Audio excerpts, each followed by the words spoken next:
mondo doho nende osom gigo te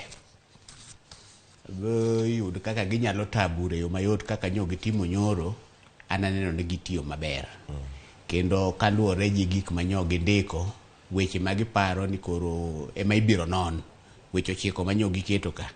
Kacha be naneno ka giyude maler. Kata wan joma somo gik ma ji nodonjo gogo, to kod duoko manobetie, waneno ni doho oyudo maber penjo monego bed ni penjo sama kes koro idhi tani. E kinde ma gigi te timore, nochak kata giwito oko ng'uru mopogore opogore gi kwayo mane ni kacha. Ma en ikruok makare ne bura michako winj kawuono? Yes, to ing'eni ni ng'ur manowito oko cha.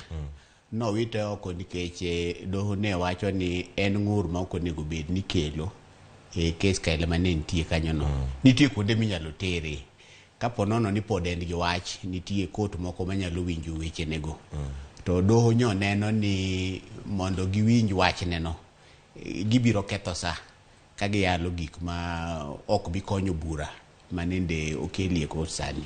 Koro kanyo gitiyo maber. Kane nyoro waloso kod okinde moko mane wantiere go e studio, wach mane gitemo miyo pek, iwacho ni ka bura ma kamae, iwacho doho maduong' mogik ni en achiel ma kosegolo ng'eto mare to mane ng'eto mogik. Thuolo po nitiere mar Moses Kuria, kaka ne achiel kuom iwacho ni en mano chwalo